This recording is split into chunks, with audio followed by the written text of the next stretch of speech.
Bo nun jinga phak tu nia iga kho lim diu iga khom ding wa ka de chu Romita mangan hin em youtuber ho khat reply na hi in na ama hi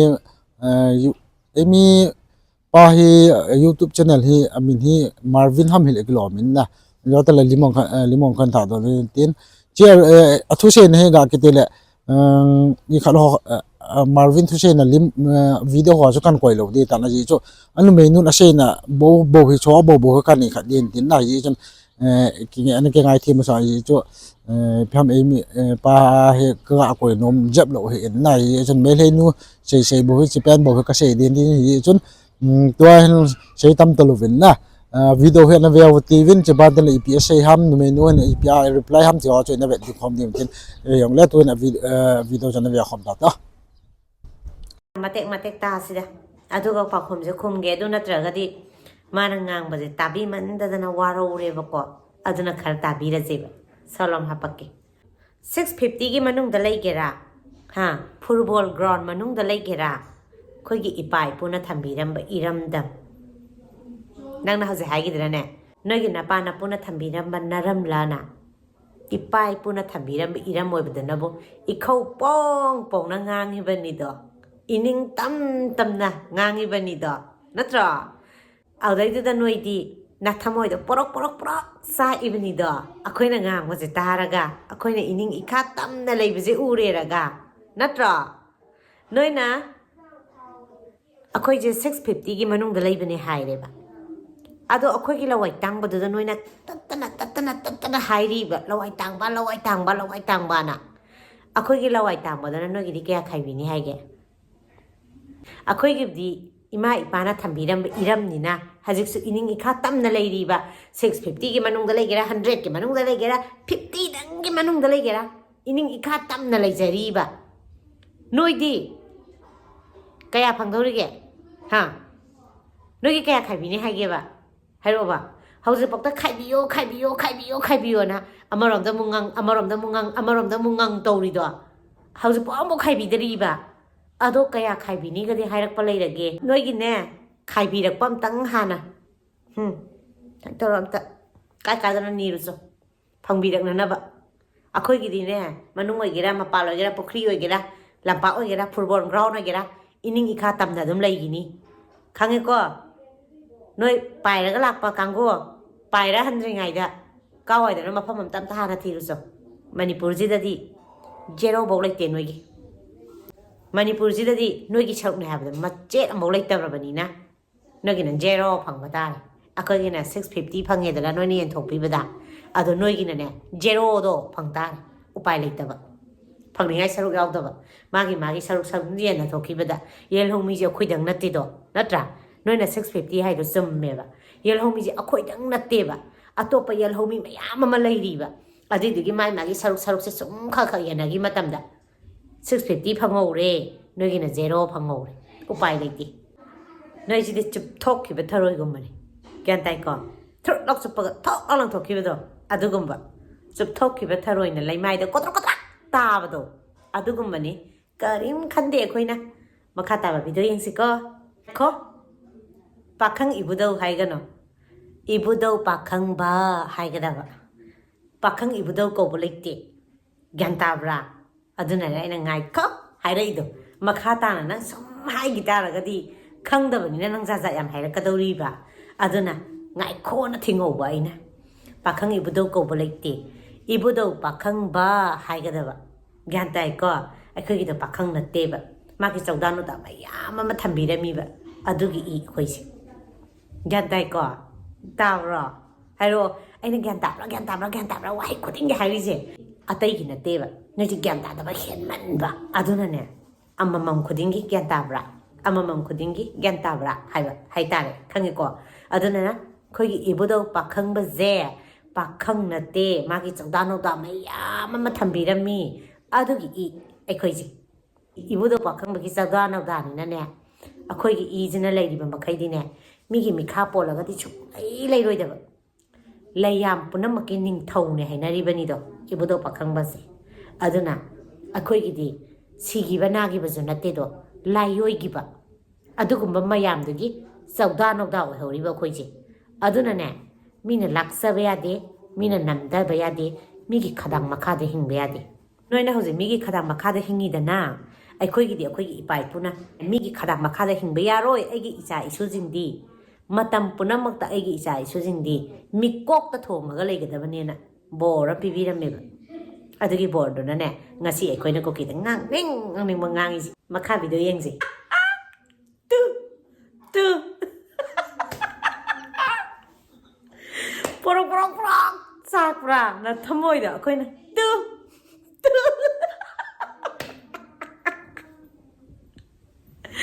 ꯑꯩꯈꯣꯏꯒꯤ two ꯇꯨꯗꯨꯅꯦꯕ ꯅꯣꯏꯅ ꯆꯥꯛꯏꯁꯦ ꯅꯠꯇ꯭ꯔꯣ ꯍꯥ ꯑꯩꯈꯣꯏꯅ two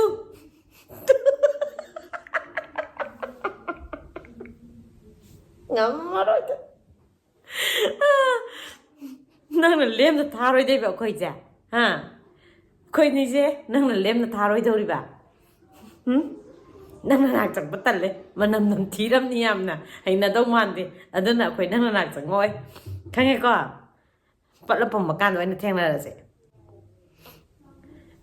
ꯅꯪꯒꯤ ꯑꯄꯨꯝ ꯑꯁꯥ ꯃꯅꯝꯗꯣ ꯅꯝꯊꯤ ꯍꯩꯅꯗꯦ ꯑꯗꯨꯅꯅꯦ ꯅꯪꯒ ꯊꯦꯡꯅꯕ ꯇꯜꯂꯦ ꯑꯩꯈꯣꯏ ꯅꯪꯒ ꯊꯦꯡꯅꯁꯦ ꯍꯥꯏꯇꯥꯔꯒꯅꯅꯦ ꯅꯪꯅ ꯄꯠꯂ ꯄꯨꯝꯕꯒ ꯆꯤꯡꯗ ꯇꯥꯔ ꯂꯩꯔꯝꯕ ꯃꯇꯝꯗ ꯃꯥꯔꯕꯤꯟꯒꯤ ꯑꯄꯨꯝꯕ ꯁꯛꯇꯝꯅꯤ ꯁꯤꯁꯦꯅ ꯁꯣꯁꯤꯌꯦꯜ ꯃꯦꯗꯤꯌꯥꯗ ꯊꯥꯗꯣꯔꯛꯑꯀꯥꯟꯗ ꯑꯣꯏꯅ ꯌꯦꯡꯖꯔꯒꯦ ꯅꯪꯒ ꯊꯦꯡꯅꯕ ꯅꯪꯒ ꯎꯅꯕ ꯇꯜꯂꯦꯕ ꯃꯅꯝ ꯅꯝꯊꯤꯔꯝꯗꯧ ꯌꯥꯝ ꯃꯥꯜꯂꯦꯕ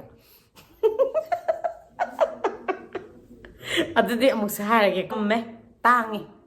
ꯃꯃꯜ ꯈꯨꯇꯥꯡ ꯑꯃ ꯑꯩꯈꯣꯏꯅꯤꯗꯪ ꯅꯠꯇꯦ ꯃꯃꯜ ꯇꯥꯡꯉꯤꯁꯦ ꯃꯩꯇꯩ ꯅꯨꯄꯤ ꯍꯥꯏꯕ ꯖꯥꯠ ꯈꯨꯗꯤꯡꯃꯛꯁꯦ ꯃꯃꯜ ꯂꯣꯏꯅꯃꯛ ꯇꯥꯡꯉꯤ ꯃꯩꯇꯩ ꯅꯨꯄꯤꯗꯤ ꯑꯗꯨꯛꯀꯤ ꯃꯇꯤꯛ ꯏꯁꯥꯁꯦ ꯆꯦꯛꯁꯟꯅ ꯂꯩꯖꯩꯌꯦꯕ ꯃꯤ ꯑꯃꯅꯒ ꯍꯦꯛꯇꯒ ꯃꯩꯇꯩ ꯅꯨꯄꯤ ꯑꯃꯗ ꯎꯁꯤꯠ ꯊꯧꯑꯣꯏꯗꯅ ꯅꯨꯄꯤ ꯑꯃꯒꯤ ꯏꯀꯥꯏ ꯈꯨꯝꯅꯕꯒꯁꯦ ꯍꯦꯛꯇ ꯃꯥꯡꯍꯟꯕꯁꯦ ꯏꯁꯥꯒꯤ ꯑꯌꯥꯕ ꯁꯨꯡꯄꯤ ꯄꯤꯗꯦꯕ ꯒ꯭ꯌꯥꯟ ꯇꯥꯏꯀꯣ ꯃꯃꯜ ꯑꯗꯨꯛꯀꯤ ꯃꯇꯤꯛ ꯂꯩꯌꯦꯕ ꯃꯩꯇꯩ ꯅꯨꯄꯤꯁꯦ ꯑꯗꯨꯅ ꯑꯩꯈꯣꯏꯗꯤ ꯃꯃꯜ ꯌꯥꯝꯅ ꯇꯥꯡꯉꯤ ꯅꯣꯏꯒꯤ ꯑꯗꯨꯃꯥꯏꯅ ꯂꯣꯛꯃꯥꯏꯗ ꯌꯣꯟꯗꯦ ꯑꯗꯨꯁꯨ ꯐ꯭ꯔꯤꯗ ꯍꯥ ꯂꯨꯄꯥ 10 ꯐꯪꯉꯝꯃꯣꯏꯗ ꯅꯣꯏꯒꯤ ꯌꯣꯜꯂꯤ ꯃꯌꯥꯝꯗꯣ ꯐꯪꯕ꯭ꯔꯥꯅꯦ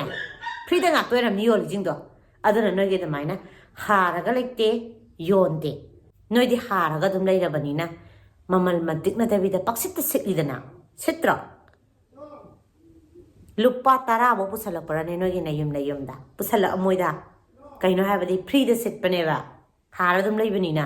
ꯃꯃꯟꯗꯣ ꯑꯗꯨꯛꯀꯤ ꯃꯇꯤꯛ ꯂꯩꯇꯦꯗꯣ ꯇꯥꯛꯄꯅꯦꯕ ꯑꯗꯨꯅ ꯑꯩꯈꯣꯏꯗꯤ ꯃꯃꯜ ꯑꯗꯨꯛꯀꯤ ꯃꯇꯤꯛ ꯂꯩ ꯅꯪꯒꯨꯝꯅꯒ ꯂꯩꯕ ꯉꯝꯒꯗꯧ ꯃꯥꯟꯗꯦꯕꯣ ꯅꯪ ꯖꯤꯄꯦꯗ ꯀꯥꯞꯄꯤꯒꯦ ꯍꯥꯏꯒꯤꯗꯦ ꯑꯩꯈꯣꯏꯒꯤ ꯀꯩꯅꯣ ꯌꯨꯅꯤꯠꯀꯤ ꯑꯩꯈꯣꯏꯒꯤ ꯀꯣꯔꯣꯉꯥꯝꯕ ꯍꯣꯏ ꯀꯩꯗ ꯍꯥ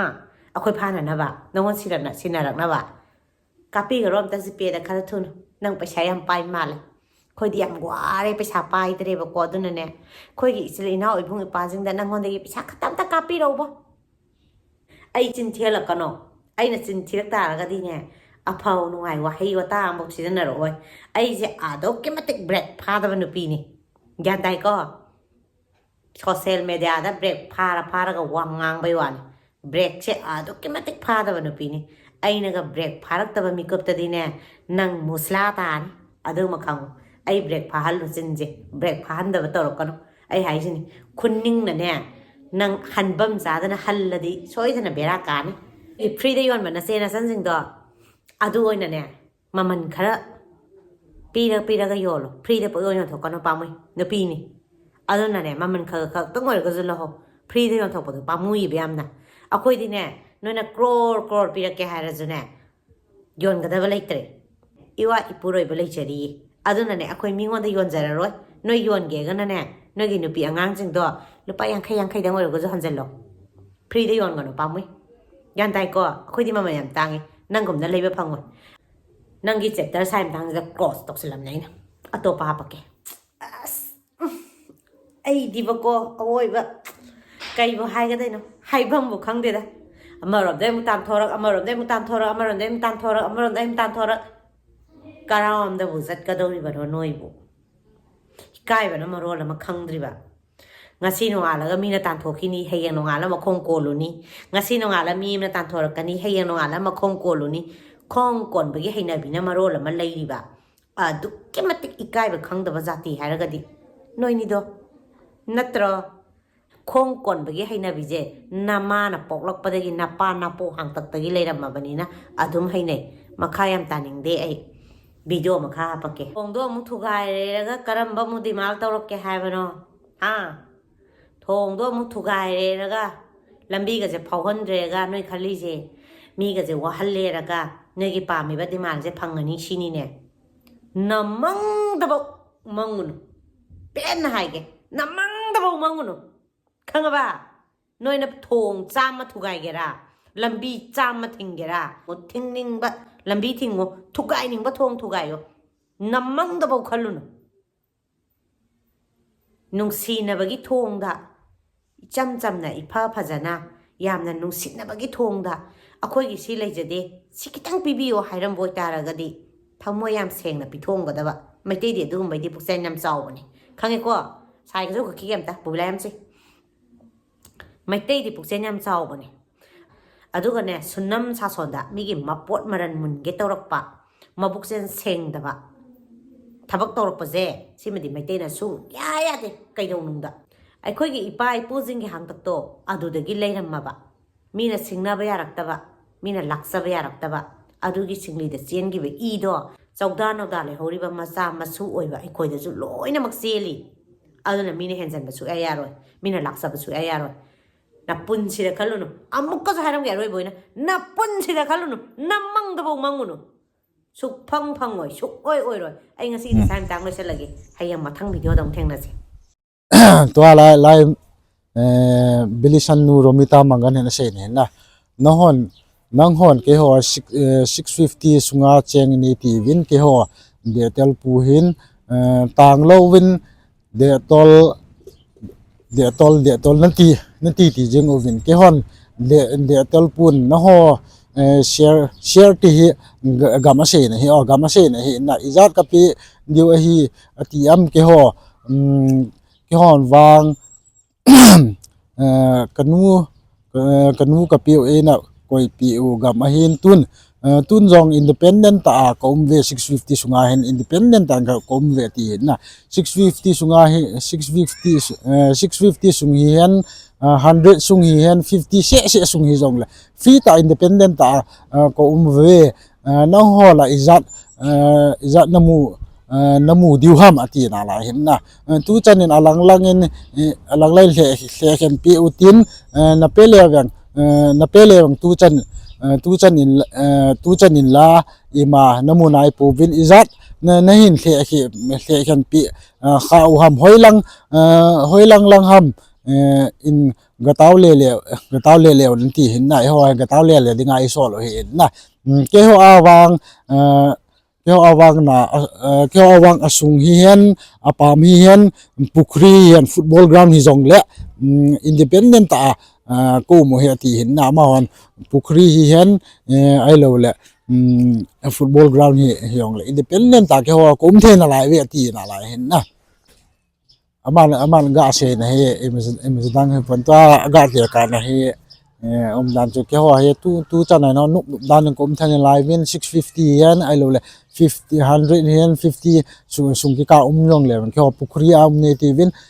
hiong le ke ho na ho sang nom tan ka che theina la vin nom tan thil hong ka dei de ka ki bol theina la vin ti na che ban le se be na na ho ta bang ahung leng lu tho na le leng lu tho ho ti dan he leng lu tho na le len do kit ka vin na ding mun ga ke hol do na ti hin na Manipur hin wang zero jong aumpoi na chan diu zero jong aumpoi ti hin na zero na chan diu aumpoi ti hin a hin zero na chan diu a hi jing e din zero na chan diu hi ga ti na lai hin na ke ho wang 650 ne pe u hin na ho wang zero tailou na chan diu aumpoi mi yo sen ga ma hung ke ho le aji chu indigenous hi ke ho bo ka hi ti he na indigenous hi ke ho bo kai lo ji un indigenous hi tam ta umin ama ngam ahung ke ho le ke ho 650 ka chang ta vin ho na chan diu wang om ta pui zero na chan diu a hi jing e upai om pui nang ho wang aki chop chai sa tuilung tuilung tabang a hoi kiti ka hen na tuilung tabang ni ve I chop cha ya ega apa ya krok krok ti khona tula ga shela krok ti khona chu dana hoi te ka ti a he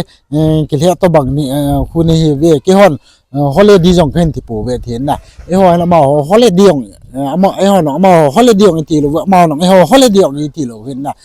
e ho ke ka ko la ko he ka dam ke ha to lo chan chu hin tin ka le do the cái lẽ đó thì chú chân chú hình tin na mắn một ta khăn lẽ đó hen yang lên hòn anh